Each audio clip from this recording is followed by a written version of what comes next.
कहते हैं ना, अगर मन भारी है तो पूरी दुनिया बोझ लगती है, लेकिन अगर मन हल्का है तो कांटे भी फूल लगते हैं। नमस्कार दोस्तों, मैं आपको आज सुनाने जा रहा हूँ एक ऐसी कहानी जो आपके दिल को छू जाएगी।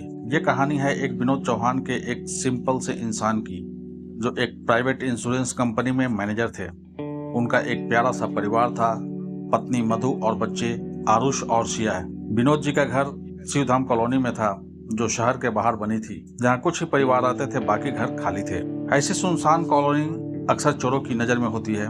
चार बदमाशों का एक गिरोह कई दिनों से प्लान बना रहा था कि विनोद जी के घर चोरी की जाए। रात में वो चारों कॉलोनी के पीछे छुपकर बैठे और मनोज जी के रूटीन को गौर से देखने लगे। शाम को दफ्तर से लौटे विनोद जी मगर सीधे घर न जाकर अपने घर के पिछवाड़े बने एक पुराने सूखे कुएं के पास पहुंचे।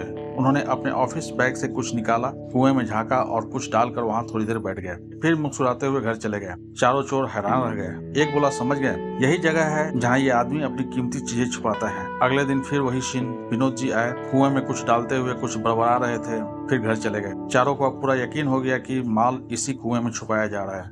रात के 2 बजे चुपचाप चारों कुएं के पास पहुंचे। कुएं में टॉर्च डाली, रस्सी डालकर उतरने की कोशिश की, मगर अंदर कुछ नहीं मिला, सिर्फ कुछ सूखे पत्ते, धूल और खालीपन। दूसरी तरफ फिर वही कोशिश तीसरी रात हुई, हर बार नाकाम हुए।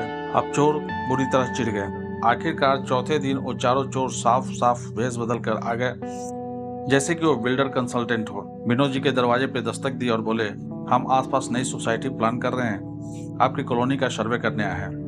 विनोद जी ने उनको आदर सत्कार किया, चाय नाश्ता करवाया। चाय के दौरान एक चोर से रहा नहीं गया और बोल पड़ा, सुनिए साहब, सच बताए तो हम कंसल्टेंट नहीं हैं, ना हम बिल्डर हैं, हम हैं असली चोर। पिछले 4 दिन से आपकी रेकी कर रहे थे, देखा कि आप रोज कुएं के पास कुछ छुपाते हो।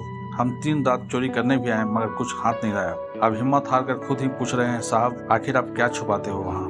विनोद जी जोर जोर से हंसने लगे, बोले, भाइयों, उस कुएं में कोई खजाना नहीं है। असल में मैं वहाँ अपनी टेंशन, स्ट्रेस और प्रॉब्लम्स फेंकने जाता हूँ। मैं जब दफ्तर से लौटता हूँ तो सोचता हूँ कि जो भी तनाव, झगड़े, बॉस की डांट, क्लाइंट की शिकायतें, सब एक एक करके इमेजिन करके उस कुएं में डाल देता हूँ। वो कुआं मेरे लिए टेंशन का कुआं है, ताकि जब मैं घर जाऊँ तो मेरा मन हल्का हो, बस परिवार की मुस्कान हो। अगली सुबह दफ्तर जाते वक्त जो जरूरी होता है वो तनाव वापस मन में बैठा लेता हूँ, वरना वो टेंशन वहीं पड़ा रहता है। चारों चोर दंग रह गए, शर्मिंदा भी हुए, उनकी आंखें खुल गई। असल खजाना तो ये है